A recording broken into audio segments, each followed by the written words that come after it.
Hello friends, बरायबाय चेनेलाव फिन खनसेबाव आसा खालामो नोंथांमोना बयबो मोजां दङ।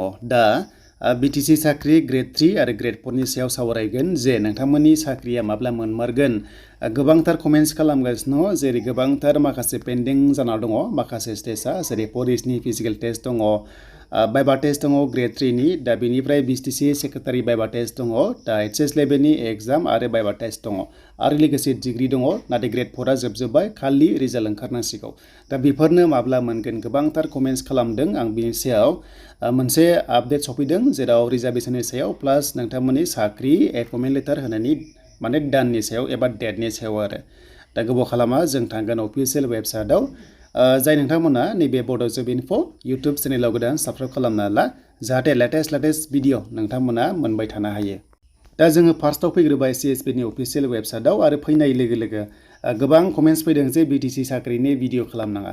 दा मोनसे बाथ्रा नाय, आं नोंथांमोननो जाहाथे जायनोखि जबाव इन्ट्रेस्टेड दङ नोंथांमोननोसो लेटेस्ट आपडेटखौ होगासिनो दङ। दा गोबां साननो हागौ जे गभर्नमेन्टनिफ्राय एबा BTC निफ्राय एबा CSP निफ्राय प्रमोशन मोन्दों नामा एबा स्पन्सर मोन्दों नामा।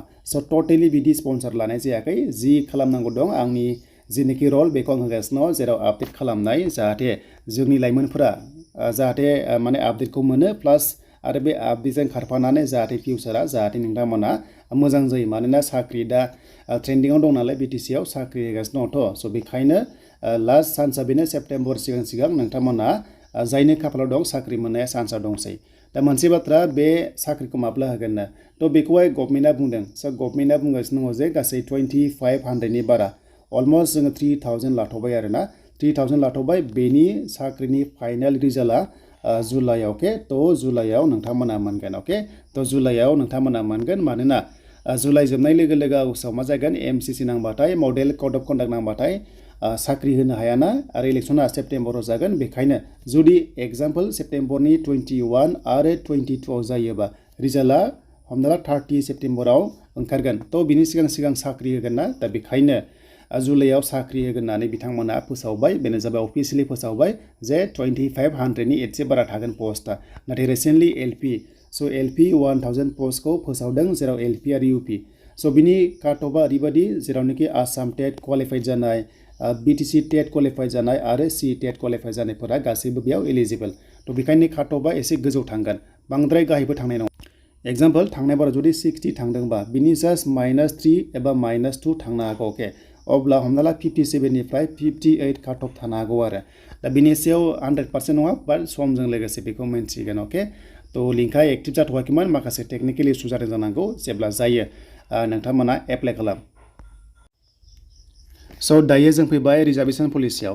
थ' ओरैनोथ' जोंनि नर्मेलाव जोंनि BTC 6 सिडिउलाव 70%आ ST खथा थायो। अके, जों आसामाव अनलि 10% मोनो। जों STPआ अनलि 10% जों आसामाव मोनो।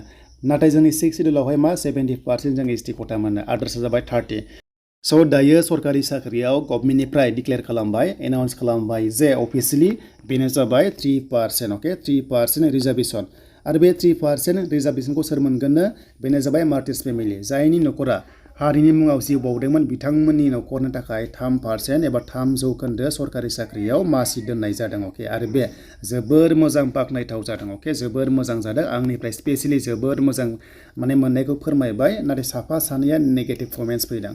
बिसोरो माने बिथांमोना बुजिया जानांगौ जे बेखौ मानो होदों।